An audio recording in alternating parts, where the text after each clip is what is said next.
Welcome to the Speaking Podcast. You can find all our episodes on speakingpodcast.com. You find everything about me. Scan the QR code or go to roycullen.com where you find my 6 shows and also about podcast. If you want to start a podcast or you want to improve a show, I help with that. And if you're looking for virtual assistance, go to va.world. I've also got 2 school groups, one on podcasting and one on brain fitness, and you'll find the links in the show notes. My guest is a speaker, an author, public speaking expert. She is the founder and president of Changeview Academy, where she trains leaders to give powerful presentations. She holds a bachelor's in management of organizations and an MBA. With nearly 20 years of experience, she has taught hundreds of students and clients globally. In 2020, she was named one of the top 500 entrepreneurs by Brainz, I hope I'm pronouncing that, it's Brain with a Z, magazine, along with Simon Sinek, Mel Robinson, and Jim Kwik. She has also been featured at Tony Robbins and Dean Graziosi's World Summit in 2021-22. Please welcome Natasha Bazilevych. Did I do it just? I know it's a hard one for me. Yes, that's good. Thank you, Roy. Thank you. It's great to be here. And I think let's kind of learn a little bit about you, because I see that you like marathon running and everything. And on the notes that I saw, maybe it has changed. You've done 7 and you've done like 14 half ones. Who knows, it might be more by now. But how did that start and what was the purpose of getting into marathons? Oh, well, it's interesting. Actually, when I started running marathons, that was because my ex-boyfriend kind of challenged me almost. He had run it. Yeah, he was chasing me. No, he had run it, and he's like, well, you can do it. You should do it. And I said no a few times, but then eventually I decided, okay, I'm gonna try. And that was 2012 when I did my first marathon in Venice. And I don't even remember if there was a reason I didn't need to get fit or prove anything. Maybe in a way I needed to prove something to myself and my boyfriend that I can run it. And I did it. And then you know what? That's what happens with a lot of people who run marathons is you get hooked because you run it. It's really hard. You train for it, it's hard. Then you run it, it's hard. But then when you cross that finish line, it's this feeling of accomplishment and euphoria that releases those not even dopamines. I mean, it's several. It would be dopamines and endorphins and probably serotonin in that moment. But it's those hormones that really get you addicted. And I hear so many marathoners and so many people say the same thing. They're like, yeah. I ran it once, I crossed that finish line, and that's when I got addicted. Because you feel the euphoria and then you want to feel it again. It's amazing. I'm telling you, the feeling of finishing a marathon and a half marathon, it's incredible. It's like there are a few things like it, but it's a pretty rare feeling. And what about after that feeling leaves? How long before your feet come back to normal? Do you have to lie down for a week? No. Well, it really depends.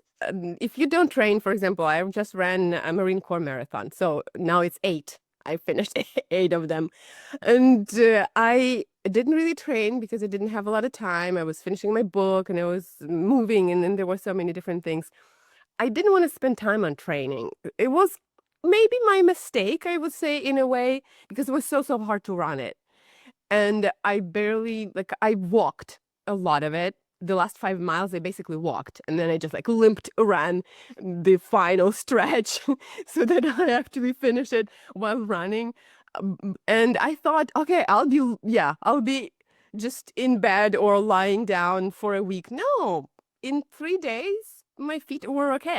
I was sore for 3 days, but after that, my legs and my feet were fine. I got a massage. I think that was the key. The massage right after. That was awesome. But yes, training really helps. And then a lot of times, the second, the third day, people are okay. Excellent. So your name, we had a little chit chat before we started recording, but I suppose, where you were born, where you are now, your kind of movements. Yeah, so I was born in Murmansk in the north of Russia, but when I was 12, I moved to Ukraine because my whole family are from Ukraine. My parents, my grandparents, they just went to Murmansk for job for a certain reason. My dad was sent there. And then when we were back in Ukraine, that's where I lived, basically until the war started. I lived in Kiev, and I started my business in the US, though, and since the 2002, so basically for the last 20 something years, 23 years, I've been coming to the US back and forth, and I have friends who are very close to me, like family that I've been coming and staying with. And so that was before the war. I was just back and forth, Ukraine and the US. And then when the war started, then I moved and I was here. I have been here since 2022, right now in the New York area. Okay. So with what you're doing, obviously the speaking, I mean, we'll touch on the company, but I'd like to know your own kind of journey. How, as a child, were you shy? As you got older, how did you get into all this? Yeah, it's so interesting. I actually was shy when I was a teenager. And now when I tell my friends, even my closest friends, I tell them that I was shy, they're like, no, you will lie. Why are you making it up? They seriously don't believe me because that changed. And in a way, it was intentional. I remember I still have that diary, the journal somewhere in the archives. Yeah, I think now I remember where I left that when I moved from Ukraine. I left that like old journal where I was writing. I was 14 years old. And I remember I was writing, okay, I want to be a journalist and I want to be an interpreter. So like I had these ideas that's really cool. I'll be traveling the world. So for that, I lived in Ukraine at that time. I need to learn English really well. So and I need to develop confidence. Okay, so those were the two things that are really important because I'm really shy, so I need to develop confidence. And I started working on it. I started reading. I was just a teenager, and there were so many different things actually that helped me. Even one of the silliest things is how you sleep at night. I remember looking at the positions. It's like, oh, the confident people, strong people, they sleep on their back. Okay, so I started switching and like training myself to sleep on my back. Seriously, actually, then later, just what, like a decade ago, maybe, if you've heard of Amy Cuddy, and Tony Robbins talks about that as well, that there is so much research that our body language the way we use our body can affect our brain and even our personality in a way. What Amy Cuddy is talking about in her TED Talk, if you've heard, she's talking about how if we are not confident or if we're afraid, like if we're nervous before speaking in public, then we need to do power poses. And that kind of body language, just a 5 minute of a power pose, it can help you just embrace and understand that, hey, yes, I've got it. I have power.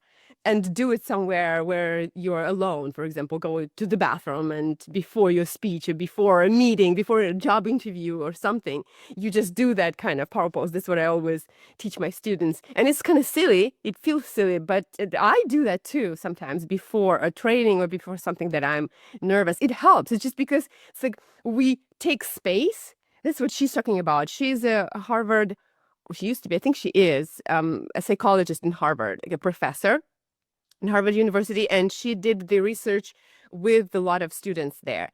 And that's what happens with your brain is when you take space, then so the body sends the information to the brain that I am powerful, I'm strong, I can do it. And that helps change the attitude and the mindset, and really people get more confidence in what they're doing. So that's amazing. Now I even forgot what you were asking me. Yeah, no, but that's kind of, and as you were saying that, I was thinking, because when I was in Toastmasters, I entered a lot of competitions, both in Polish and in English. And I remember it was an area one because I got past the club round in both. And I was the first speaker for the Polish, so that was all right. But then, out of kind of courtesy, I wasn't going to leave the room. And I stayed there, and then they done the English. And I remember I had a great speech, but it was terrible because I just was sitting down and then got up to do the speech. And I, like, after that, never again. I was like, always step away and get kind of energized and everything because it does. It's like you don't bring yourself to the table. It was like, I remember thinking, I couldn't kind of comprehend it at the time, but I learned a lesson from it.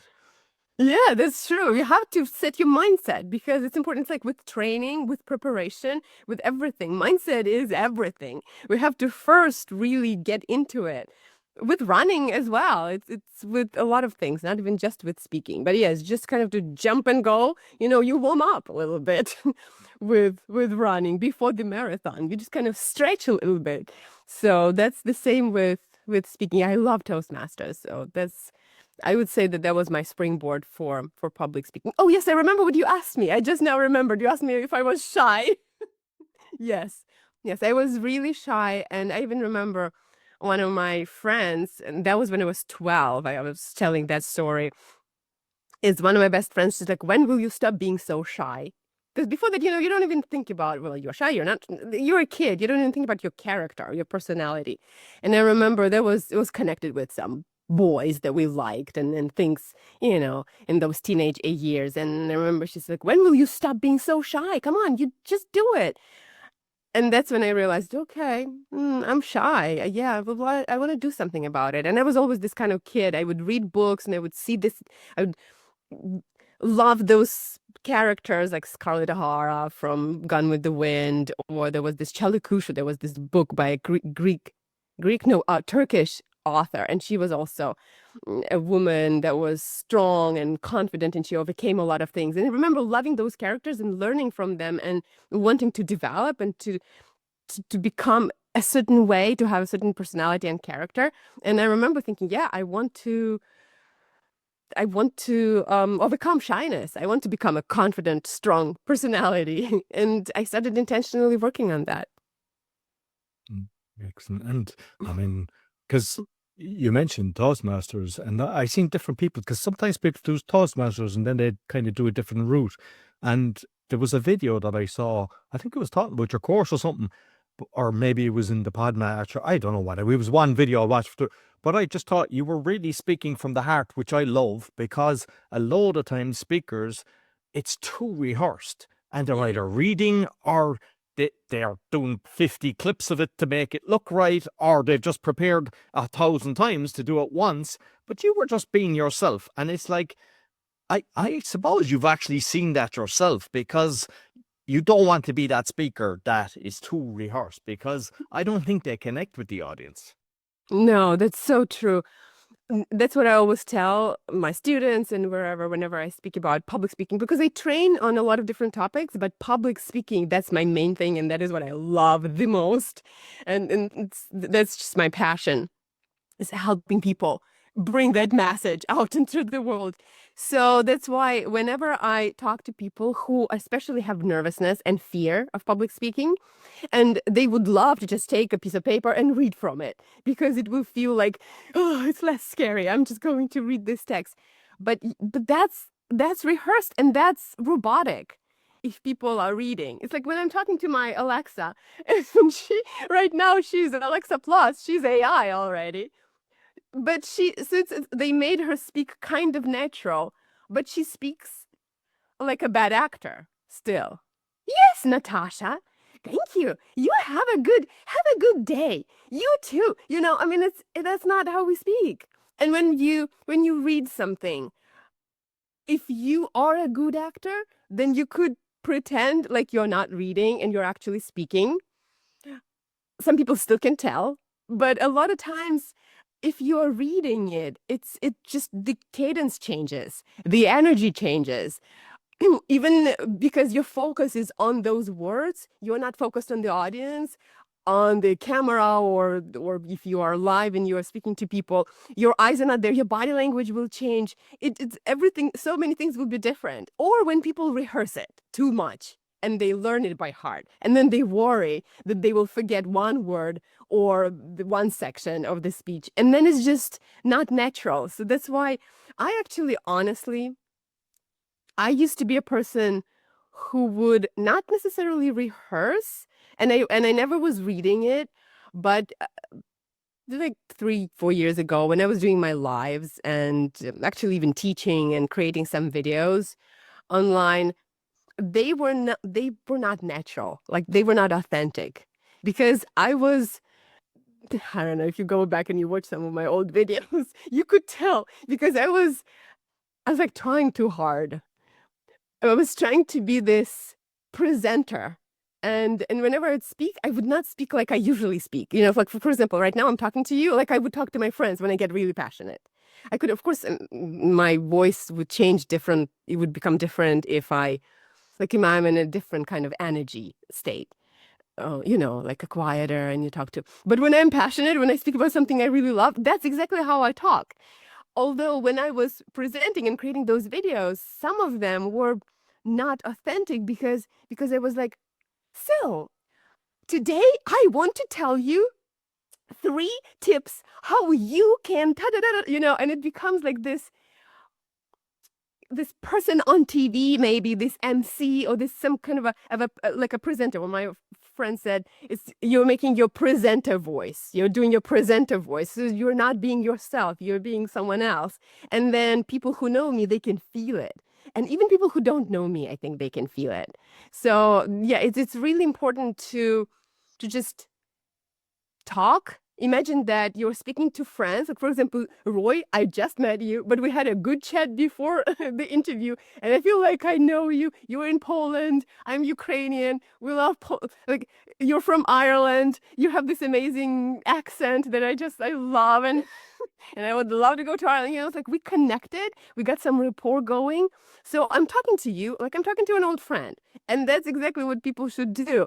If you guys are nervous, ever to speak, you have to imagine that you are standing in front of an audience of 100 people or whoever, or maybe you are looking into the camera and you don't know how many people will be watching. But imagine that those people are your friends. I remember hearing that advice and it was so helpful. Even just imagine.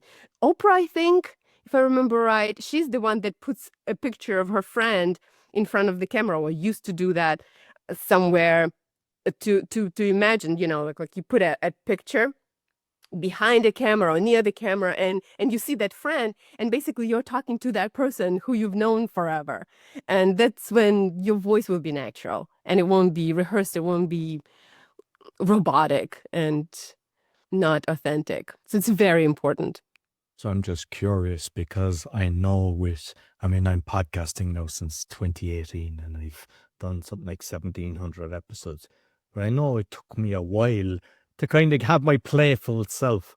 I was too kind of, I'd say rigid, but I wasn't putting the humor in or just throwing in the things like if we were at a bar, I'd always be joking and laughing. And I found that, like, and still, they don't get to see the real kind of fully 100%. But there's and how about yourself when you were like? Did it take you a while, or did you do it at the start, or did you know kind of transition as you were going along? Oh yeah, yes. It took me some time. Also because I also have a podcast, and I remember when I started it, and that was 4 years ago, 2021. What was it? For almost 5 years ago. I remember my first episode. I wasn't robotic, but I was so nervous that I was too hyper.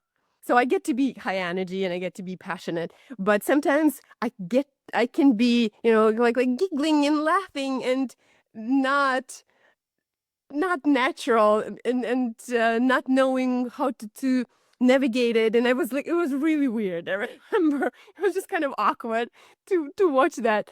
Yeah, I transitioned definitely, and especially in the last couple of years, I realized that the more natural we are and the more ourselves we are on podcasts, during speeches, during trainings, even now when I train people, I work for emergency management in New York. And when I do different trainings for them, sometimes I catch myself doing that presenter voice. You know, it's like, oh, okay, right now I don't sound like myself. I sound like just a teacher and presenter. Like, okay, now, you know, it's like it changes and the tone becomes different. So then I come down and and I start talking to them like I talked to them during the break or before when they just came. And then it becomes so it's like even now I still have to catch myself and go back to being myself, being normal, being just a conversational Natasha, and giggly and humor, yes, and funny sometimes, and playful. That's normal. I think it's so important. But and I don't know what that is, where it comes from, why we create this persona, why we want to be a certain way. a lot of times, and it's actually even connected with my book as well, is a lot of times we have this idea, people have an idea what a speaker should be, how a speaker should present. They know, okay, there's Tony Robbins, there's Martin Luther King, there's that person and that person who I've seen on TV, and they're great speakers. So I want to be like them. I think that's how you speak. But those people are different personalities. And each one of us, we have our own personality quirks, our voice, our ways of laughing and smiling and joking and being awkward and making mistakes. It's us, and we have a different energy. And that's what I talk in the book, because when I realized that people are different, and when they try to copy someone else and they try to be like someone else and speak, like, for example, a quiet personality will start to speak like Tony Robbins, then he will sound fake. And that was exactly what happened with one of my clients. I'm like, no, that's not you. Just embrace that that quieter energy, because it's powerful. As soon as people actually embrace it, oh my goodness. And then when they speak like this, with their normal voice and with their energy, then everyone is listening. Everyone is trying to hear, because they know that there's weight in there's meaning in what they're saying. So it's very important to be ourselves. And you asked if I transitioned. Still transitioning, I would say. Every time. Even right now, I'm talking to you and I am being aware. It's like, okay, Natasha, are you being yourself right now? Are you talking to Roy like you talk to anybody, or any of your friends? Or are you right now presenting and changing your voice? And you mentioned there like that sometimes people, they try to be other people, but they don't. I've even seen people that, you hear Steve Jobs just wearing the kind of the black thing, and Mark Zuckerberg did the grey t-shirts, and they start doing that. And you're going, what? It's like, what? They think they're going to become the person by just copying the thing, or and same with the energy. Like I seen someone now, and they were like kind of doing the energy thing, and in the shorts, the little thing. But then when you go in and watch the whole thing, it was like, that's not who they are. And it's not that they're not intelligent. They have good information.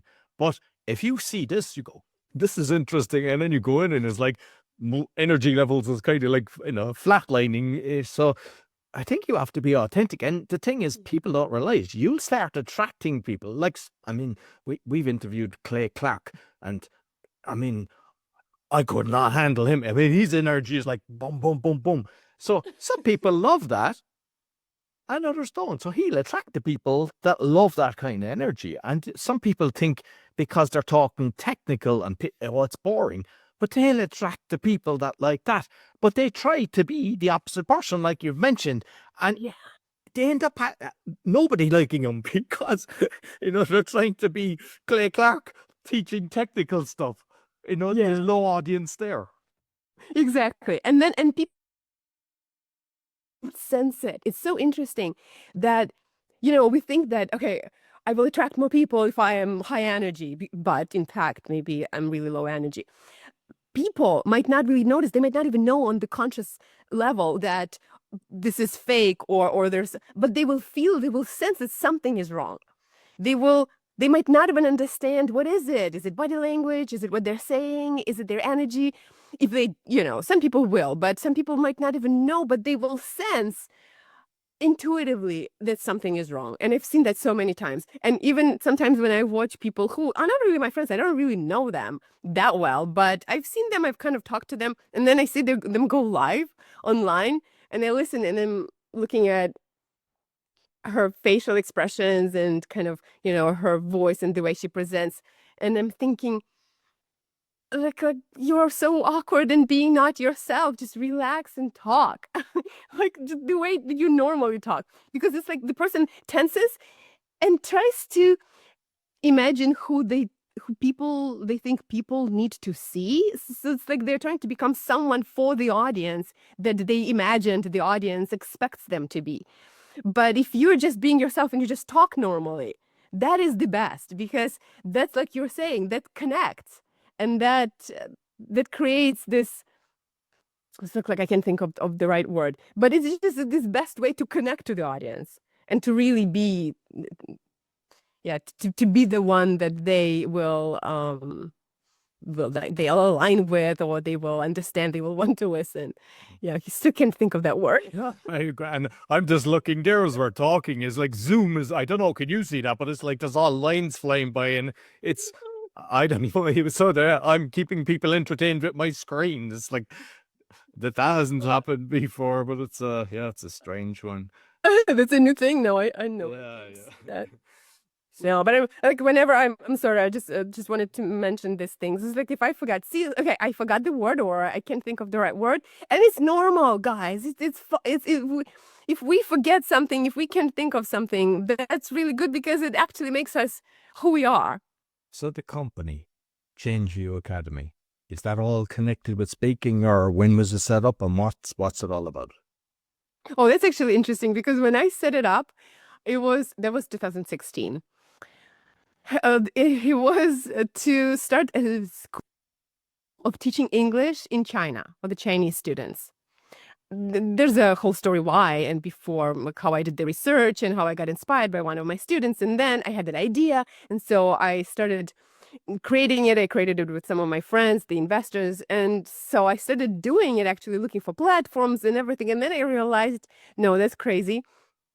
In China, there's this whole different cyber world. If you know, they don't really have Facebook, Google, they don't have, Instagram, they have WeChat and Ray. I don't remember those names anymore, but like there are different social media platforms, and it's really hard for someone who doesn't live there to actually be able to keep posting and keep it alive and get, I mean, I got on them, but I wasn't really able to maintain. And there were several other things. I even started, I have some partnerships I had before the pandemic, actually. I went to China twice and I taught, there are hundreds of teachers actually at the conference. We were teaching them public speaking. And I taught a lot of different students online, but I did not start it as my school. I was not able to develop it. And so then I had to pivot. Like with a lot of businesses, you start something, you have this idea, and then you see, oh, okay, well, it's too hard. It doesn't really work. So I decided that I will be teaching trainings just like I was doing in my job, with a lot of people. I was teaching kind of like business trainings, mini business trainings, and teaching business English to professionals in Kiev. So I decided, okay, well, I should just do that. And I created corporate trainings in other topics as well, but my main focus became public speaking. And so I started teaching people how to speak in public, how to present, how to overcome their nervousness, how to build their speeches. And I had a program online that I was selling, and doing different corporate trainings for people virtually and in person, and then also doing coaching one-on-one. So I transitioned from teaching English to teaching business trainings, and then focused on public speaking and started my podcast in 2021. And now finally finished my book on speaking energies and how to find people's unique speaking style. So that became my purpose, and my main focus is public speaking. So I suppose the book, what's the title of the book? And I saw something, I don't know, was it on LinkedIn or somewhere, but I saw Power with P.O.W.E.R. and I said, okay, that's obviously going to mean something because you have it done in such a way. So what do you mean by power? So power stands for presence. P is presence, O is ownership, W is winner's mindset, R is resilience, and E is energy. So presence, we all understand how important that is. If you are speaking, then you are present with the audience. You're present even when you're just talking to one person. That is so important. That's actually something that I have noticed in my previous relationship, that sometimes when I'm talking, I'm not present. It's like I'm listening to a person, but then I start thinking about my own thoughts, my responses, or that reminds me of something about myself or something that I have to do. And so I'm not really listening to a person, and that hurts a person's feelings. So being present is powerful. And then when you're with the audience also and you're present with them, then they can feel it. They know that you're with them and they know that you care. So that connects you with the audience again. Present, there's so much I can talk about on presence also. There's body language that really shows people that you are present. Then O is ownership, which means that you own your message. You own what you talk about. You got to believe what you are saying, because a lot of times people will speak. Maybe they were given that speech. Maybe they were assigned. Maybe they were asked to talk about something, and they don't really care that much. Maybe they don't even believe what they're saying. They're not passionate about it. So if they don't own it, if it's not their own, if it's not something that they care about, again, the audience will sense it. And they will feel that it's not authentic or it's not that even interesting to them. Ownership, then it's winner's mindset. It's so important. Several years ago, I remember specifically, I think it was 2017, when I started celebrating wins. I got this new tradition, and whenever there's even a little small win, I achieve something, got a new client, or finished a nice training, or do something that I feel like that was a win, even if it's not that big. I would bring a cake to the office to my friends, and we would celebrate it. So it's like kind of like cement the win, and then you create this winner's mindset. You understand that, okay, I've achieved it. And so here's what I've achieved. 1, 2, 3. There's more that I have achieved. And a lot of times people have a fear of public speaking because they think that they cannot do it. They don't have enough confidence. They have this nervousness. What we help them with, like how we actually help them, is think about your achievements. Think about the last time you spoke and it actually went well. List your achievements. Look at them. That always helps people create this winner's mindset and focus on their strengths. If you know, Gallup wrote, Marcus Buckingham, together with Gallup, they wrote a book, Put Your Strengths to Work. And they talk a lot. Actually, there are several other books, First Break All the Rules. They talk about the importance of focusing on your strengths and not on your weaknesses. You neutralize your weaknesses, but you actually develop and amplify your strengths. So winner's mindset is super important in a lot of aspects. And R is resilience. So it's kind of like when you take a rubber band and you stretch it, it'll go back. Whenever something happens when you are speaking in public or even just in a group, in a meeting or with friends, if something is wrong, you made a mistake, then you got to be resilient. You got to find a way to come back to it. And there are different ways, and I'm not gonna go into details. Okay, no, I will, Roy, and I'll just tell the audience. So if you forget something, if you make a mistake, then there are ways you can either admit it right away, you can keep that mistake, or you can correct it. You can find a way to manage that mistake. You can, so like, for example, I forgot all the meanings of my own acronym, P.O.W.E.R. This is me being really vulnerable right now. Just telling people, yes, I forgot exactly because it was in my book and I haven't really used it in my trainings. So I remembered half of the words of the meanings of the letters, but so I had to stop the recording and ask Roy to please stop the recording so I can go and actually remind myself.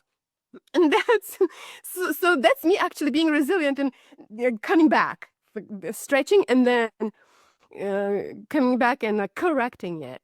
That's why, yes, Tim Ferriss also teaches when there is like a fear or there's something you're afraid of, you think about the worst case scenario and then you think how you can prevent it. So ahead of time, think, okay, it's like, how can I make sure that it doesn't happen? And then if it actually happens, think how you would manage it. So in that way, you create this resilient mindset as well, because you prepare your mind for those kind of situations. When you'll manage it, you'll find a way. And then finally, the last one is energy.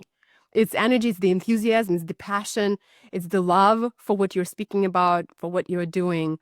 And those 4 energies that I discuss using the elements as metaphors, they helped me understand these 4 different types, so basically styles of how people use their natural energy to present and to share their message. So that's power.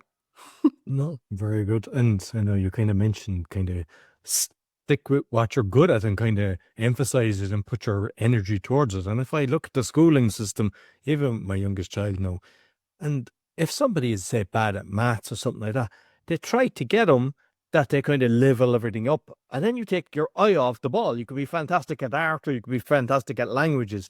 And it's like, I just say, you're never going to do anything with that. They should just let them park that one and put your energy. And it's the same with what you've just said, because a lot of times people think, oh, I must get everything right.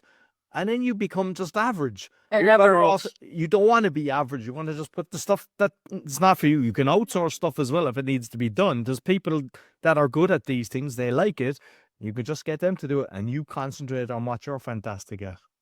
Absolutely. Yes. And that's what they're talking about there. It's like, okay, if you're, like, let's say you are great at reading, but you are not good at math. If you focus on math, then you will not, you're depriving yourself of maybe becoming this amazing reader or whatever that is, or writer. So you focus on this strength. Math, that's okay. Yeah. I mean, you grow in it. You don't, just as much as you need. Like, for example, me, I'm not good at math.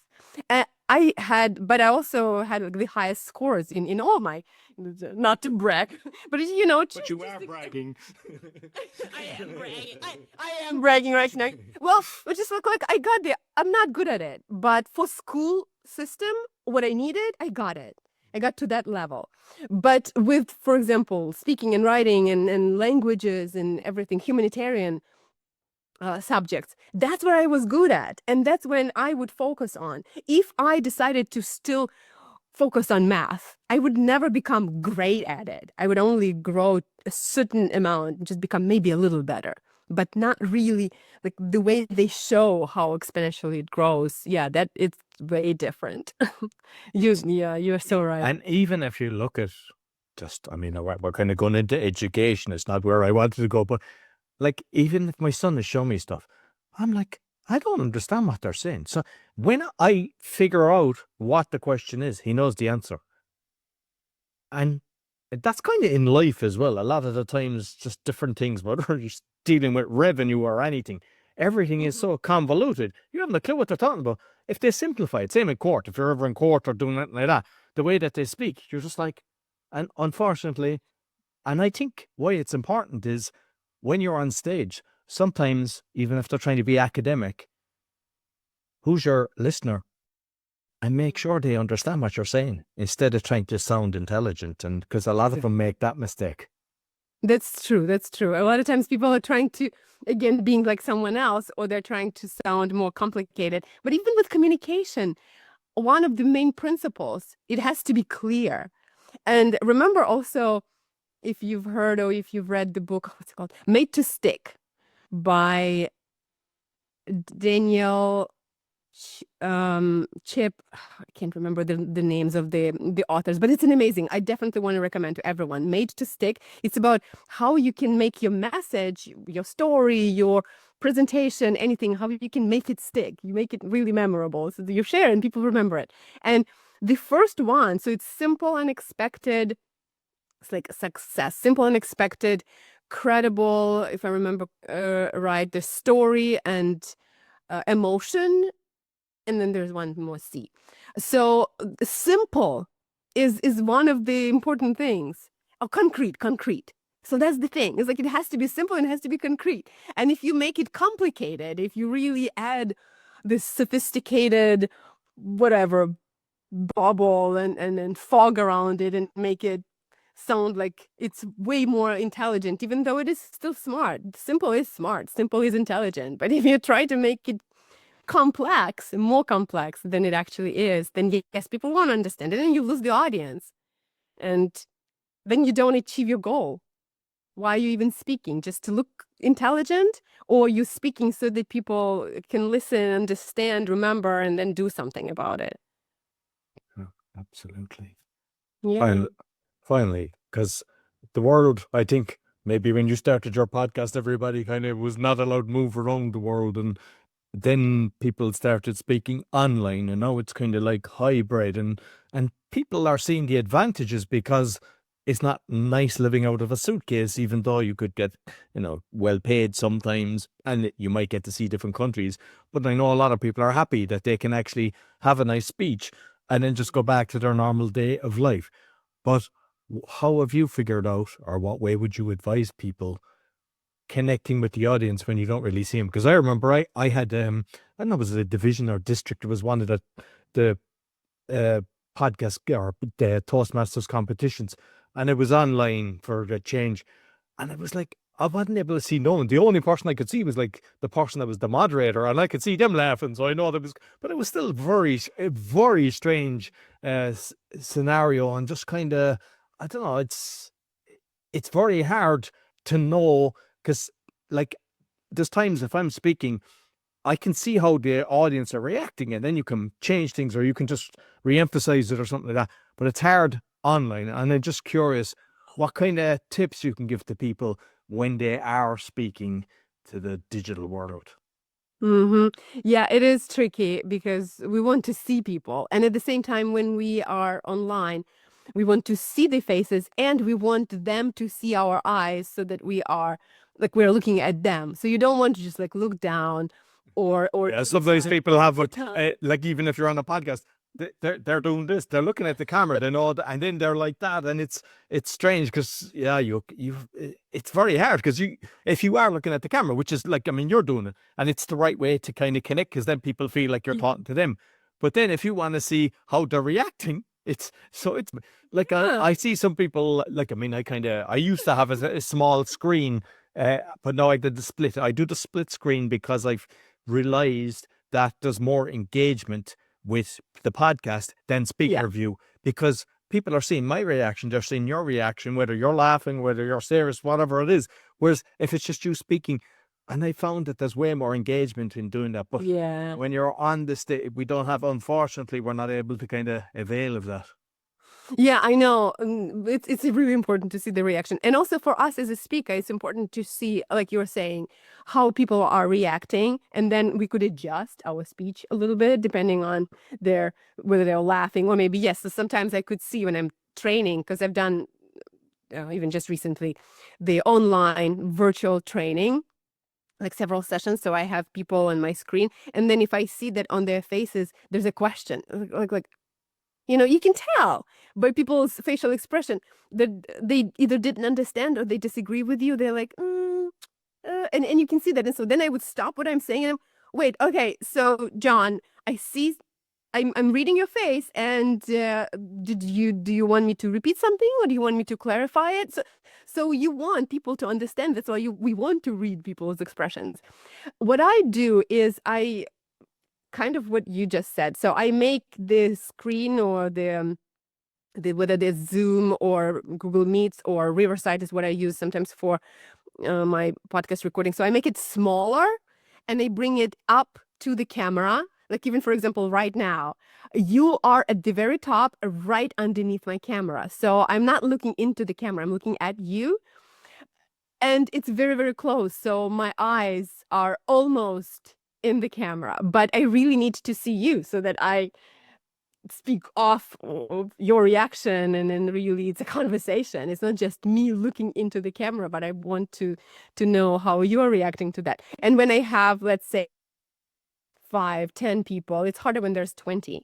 That's why I usually don't do more than 20 people if it's like a training, for example. If it's a speech and there are hundreds, I remember I had, what was it once? There were 100 kids, or was it teachers? I actually can't even remember. But yeah, like I couldn't see them. So then I basically would have just a few of them up there near the camera. And then my eyes would be in the camera and they would be mainly on that person who's right underneath the camera. But I will see the rest of them with my peripheral vision. And maybe sometimes every once in a while, I would look to the sides and try to see their reaction. But mainly it's the trick of having the screen with those little faces right underneath your camera. And then it kind of solves the problem of, so it's basically like you're tricking your audience. They think that you're looking into the camera, you're looking at them, but you're doing both.